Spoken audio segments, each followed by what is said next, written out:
Nous avons dit qu'il fallait juste réfléchir et proposer, notamment à la mouvance gouvernementale. Nous, plutôt, je voulais parler de cette opposition et les autres. Vous avez vu, la milice de l'UDPS a été identifiée avec tout ce qui s'est passé. Et bien, ça, ce n'est que l'UDPS. Et avant cela, il y a toute une panoplie des actes avec la milice identifiée avec l'UDPS. Dans les cadres où vous avez dit que notamment dans la province, notamment à Tchirapa, et qu'il n'y a pas toutes ces personnes. Permettez que je chute parce que c'était mon temps de parole, il m'a pris quelques minutes. Est-ce que Kasaï, tout Kasaï et IDPS? Non. Voilà. Mais c'est très bien, laissez-moi, je n'ai pas encore fini. Parce que ce que je risque de dire, ça risque de vous bouleverser. Écoutez, calmez-vous.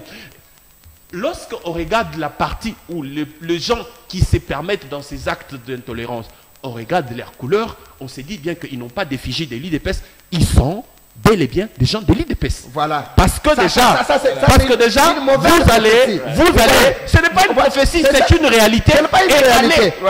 Il y a des bases la population. Pas du tout, maître. Vous les avez vus. Vous devez être sérieux. Vous devrez être sérieux en tant que vous devez vous assumer. Assumez-vous. Je vais vous former vos militants, Même ici à Lubumbashi, vous allez me dire que toute la population de Lubumbashi est politique. Former vos militants, Je pose seulement la question. Parce que ceux qui ne sont pas politiques, dans d'autres, ils ne peuvent pas se permettre dans des actes de vandalisation. Est-ce que toute la population d'une province est politique? Non. Merci. Mais non, c'est cette population-là qui est de votre côté qui se permet dans des actes de parti. Présentez-nous l'insigne du parti parmi cette population-là. Vous attendez qu'on vous présente des partis politiques. Mais pas si vous parlez de l'UDPS. S'il vous plaît. Vous parlez de l'UDPS. Qu'est-ce que l'UDPS va aller faire dans la manifestation de Alors, merci à vous. Monsieur Josué, on va conclure dans une minute avec vous la question. Est-ce que c'est possible, malgré qu'il y ait une compétition électorale, c'est possible quand même de mettre en avant la République? C'est possible que ces candidats se disent oui, on peut certes nous diviser pendant un mois, mais la République est là à unir. Est-ce qu'ils ont besoin d'être divisés pendant un mois? Ils doivent montrer leur capacité de réflexion, ce qu'ils proposent pour relever ce pays. Ces challenges électoraux, nous les comprenons mal. Ça ne signifie pas qu'on doit se diviser, on doit s'entre-déchirer. Non. C'est réflexion contre réflexion. Justement. Il faudrait que chacun des candidats nous propose un projet et qui relève le Congo de ces gouffres dont nous avons été depuis plus de 60 ans. Est-ce que nous pouvons y arriver? Oui, si ceux qui concourent à la magistrature suprême les font pour la cause de la nation. Si c'est pour des causes individuelles, nous allons voir, nous ne verrons personne vouloir perdre. Et tous les moyens seront bons pour atteindre ces objectifs. Mais si on s'est dit, et que je peux vouloir être président de la République, mais il se fait que la population n'accepte pas mon projet, la population n'adhère pas à mon projet, que la population choisit l'autre. On doit sportivement accepter. Surtout que ce n'est qu'une partie remise. Il y a 5 ans renouvelables. Bon, pas 5 ans renouvelables, il y a 5 ans qui arrivent. Si le perdant d'aujourd'hui peuvent être des gagnants de demain. Mais cela dépend de la manière dont ils ont accepté leur défaite. Si vous acceptez sportivement la défaite et que vous vous préparez aux échéances prochaines, vous allez voir que vous pouvez avoir la possibilité de remporter.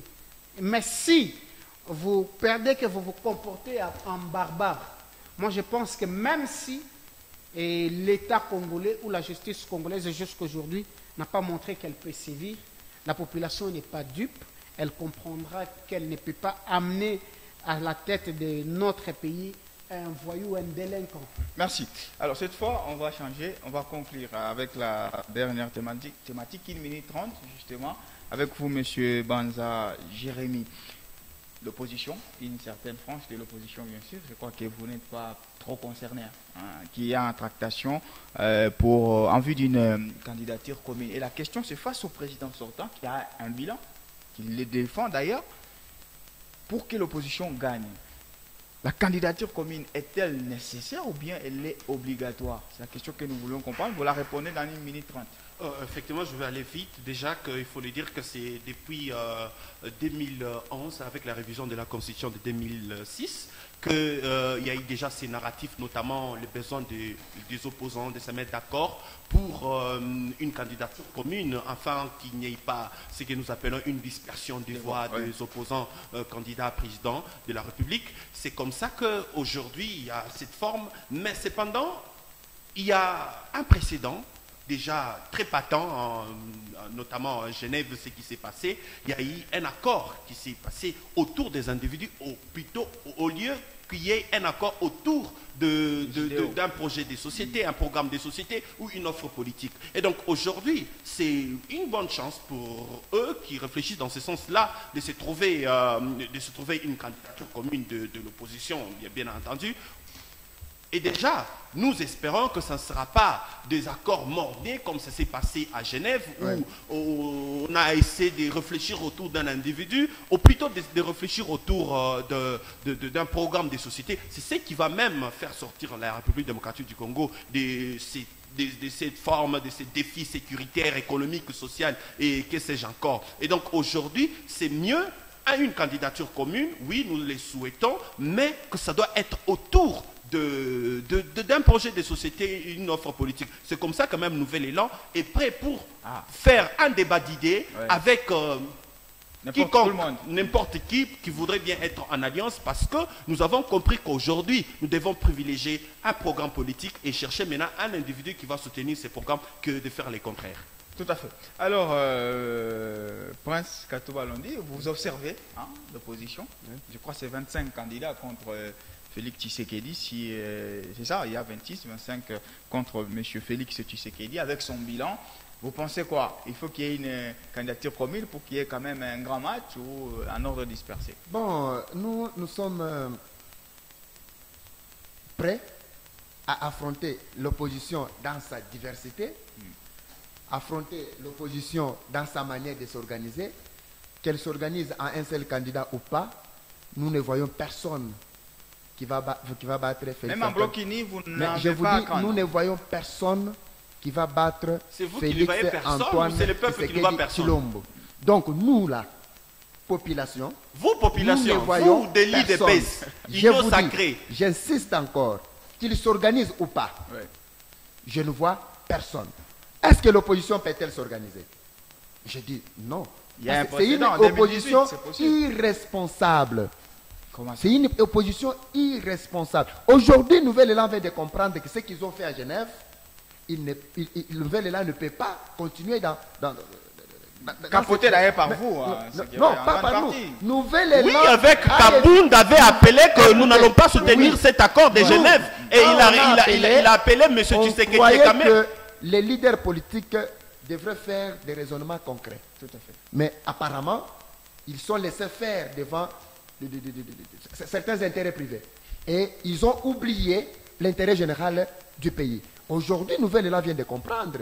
Je suis d'accord et je suis content parce que Nouvel Élan vient de se biffer, de dire que non, voilà, à Genève, nous avons commis des erreurs. Maintenant, nous devons parler autour d'un même programme politique. Mais la question qui se pose, est-ce que tous ces candidats-là ont les mêmes programmes politiques? Qui est ce candidat-là qui va accepter que non, on prend les programmes de tel, on laisse les programmes de l'autre? On peut considérer les points. Là, il y a déjà un candidat qui tient déjà des propos contre tel.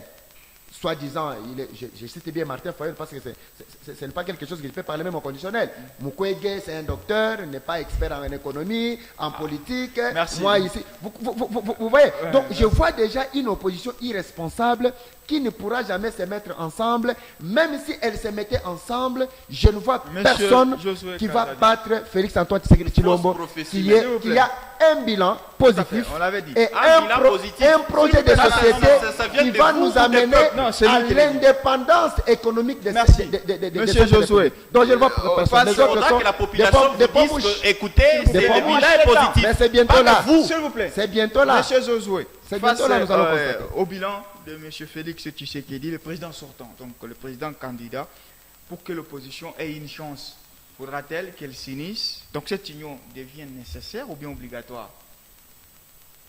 Je ne vais dire ni nécessaire ni obligatoire. Mais l'idéal serait que l'opposition marche en commun pour faire face au président sortant. Parce que dans toute démocratie, le président sortant a toujours une faveur. Tout à fait. Quelle est cette faveur? Le fait d'avoir dirigé. Ceux qui viennent, ils viennent contredire ceux qui ne connaissent pas. Mais lui, il sait dire des mots qu'il a eu à connaître.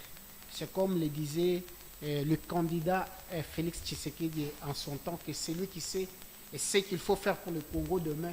Et c'est personne d'entre nous, c'est M. Kabila, parce qu'il est président.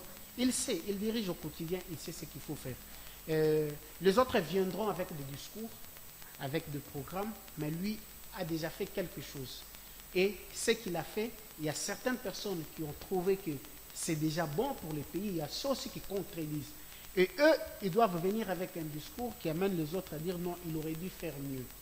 Et quand vous dites qu'il aurait dû faire mieux, qu'est-ce que vous proposez?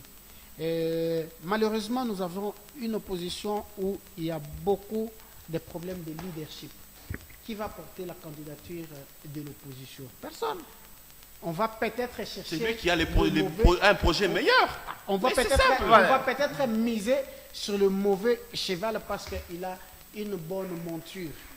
Alors qu'il y a quelqu'un qui peut mieux le porter et le défendre. Tout à fait. Et si on trouvait quelqu'un pour porter le projet de l'opposition, c'est pendant combien de temps?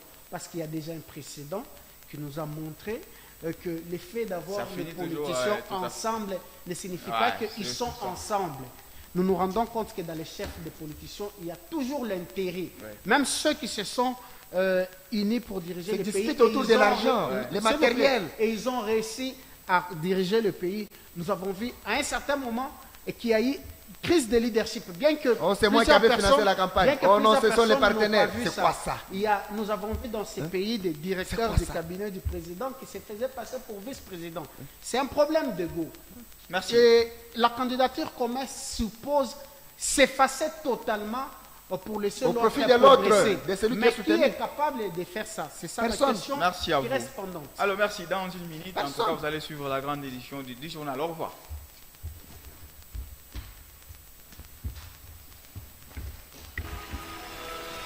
La candidature commune.